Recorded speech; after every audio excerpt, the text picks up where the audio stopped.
Welcome back. We're ready to get started shooting.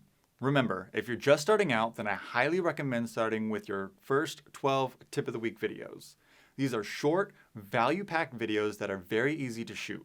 In this video, I'm simply going to give you my personal best practices when shooting video by yourself. It's one thing to have a large crew with you, but when you're wearing all the hats, it can get a little frustrating. So here are my pro tips for solo smartphone shooting. When shooting ourselves on our phones, we are simply looking to capture a solid clip. No need to get fancy yet, so let's just practice the basics. The great part about this is that there is very little editing required, and we will be using what we call trimming to edit our clips. Trimming is simply cutting off the beginning and the end of the clip so we can use the middle part that looks great and sounds great. You can do this on your smartphone and most video and social media applications. So let me show you exactly how I shoot videos when I'm by myself. Do a practice video first. This will become faster with practice, but you want to make sure that you look and sound great before you start shooting your content. Simply hit record, sit where you're going to be, and say a few test sentences in the voice you're going to be presenting with, and cut. Play it back and make any adjustments as you need.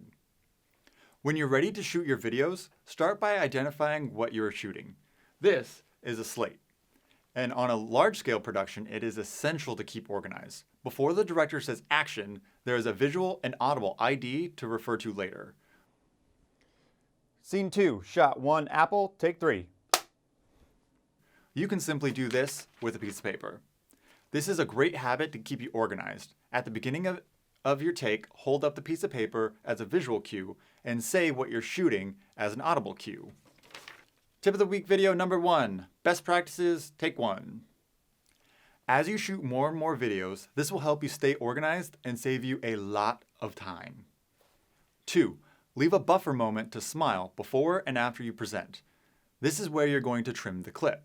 So you want to give yourself a little room to cut and make sure that when your video starts, you have a nice smile rather than an awkward face. Hey guys, welcome to Go Global Live. I'm here in the studio, and this is a bad example. Versus. Hey guys, I'm here in the studio. Welcome to Go Global Live. 3, use hand gestures. Odds are you will not get it right in the first try, and that is completely normal. Instead of stopping the recording, you can keep going and try again. I like to raise my hand to give me a visual cue that this is not the part I want to use. Once I'm ready again, I simply put my hand down, take a buffer moment, and go for another take. I will repeat this process until I feel that I got a good one. You can use whatever hand gestures that feel natural to you.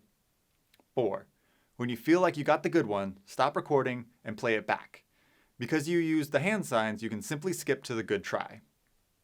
When you're done shooting, the next step is to trim the clip. All we're going to do is adjust the beginning and the end. In editing terms, this is called the in and out points. I will show you how to do it on my iPhone. Okay, so here's my clip that I want to trim. To adjust the in point, I simply use the left slide to drag it to the good try. And because I did a buffer moment, I can set the in point right there. Now I do the same for the out point. Drag the right side to the end of the buffer moment. Once I have it where I want, I simply click done and save as a new clip.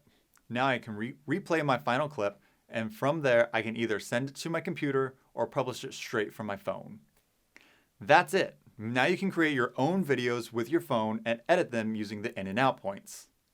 From here, you have a few different options. 1, you can publish your videos straight from your phone. This is the no-nonsense, publish your videos straight to Facebook or YouTube. Quick demo you can see here from my iPhone. From the Photos app, you can see my video. I can send it to Facebook or YouTube. Add basic title and description, but no meta tags or custom thumbnail. Don't worry, I'll show you how to do that later. Your second option is you can send your video file to your computer, which allows you to do a couple things. 1, back up your videos. It's important to back up your data, and I recommend saving your videos in at least 2 places. And you also get the ability to edit further. Once your video files are on a computer, you can edit them further and add branding and graphics in an editing software, or send them to an editor to edit for you. Next, you can publish from a desktop with more options. When you publish a video from your desktop, you have more options for tags and you can add a custom branded thumbnail.